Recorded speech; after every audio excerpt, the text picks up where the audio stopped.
I feel pretty honored to be able to vote now. I believe that every vote can make a difference. My name is Ola Jackson Cummings, and I am 90 years old.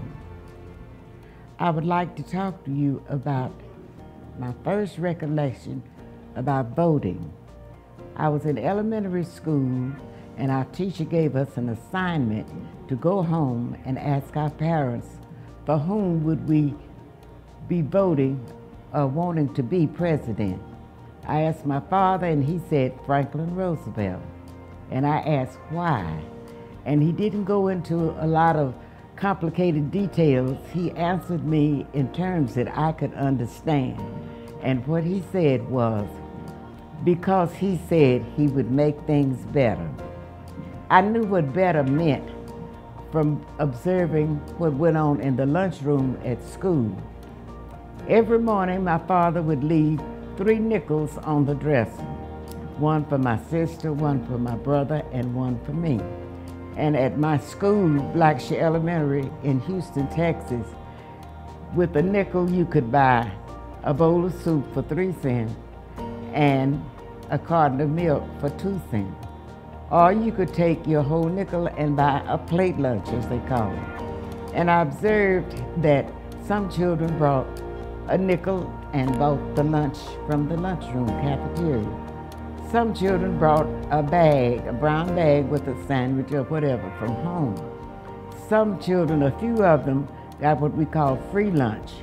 And some children just played the whole time because they had no lunch. I learned from that things could be better.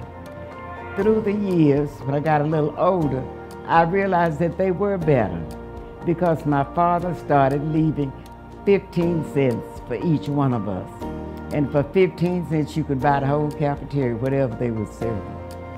And later on, when my sister and I graduated, my brother was left at home, and he told my father, 15 cents won't do, Daddy, I need a quarter. So I observed that things got better. Roosevelt kept his promise. He brought us the New Deal. Now my point to you is that my father knew that, not because he had all of the communication systems that we had.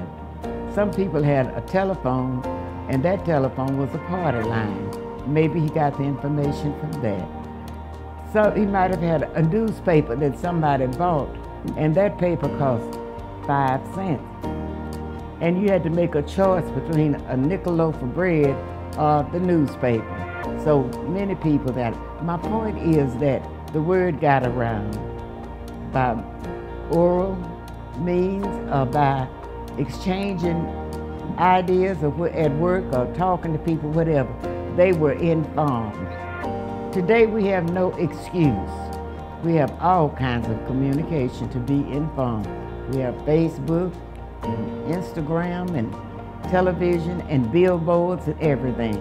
So I would say to you to look around, see what you see. You'll see all kinds of ads on TV and everything about the person for whom it would be to your advantage to vote.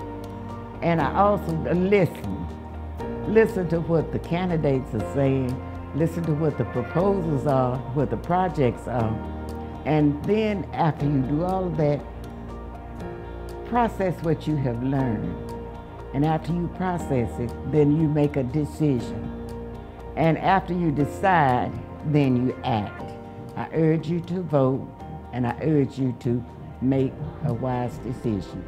My name is Griffin. I'm 7 years old. I'm about to turn 8. And this is why you should vote. Vote because I matter.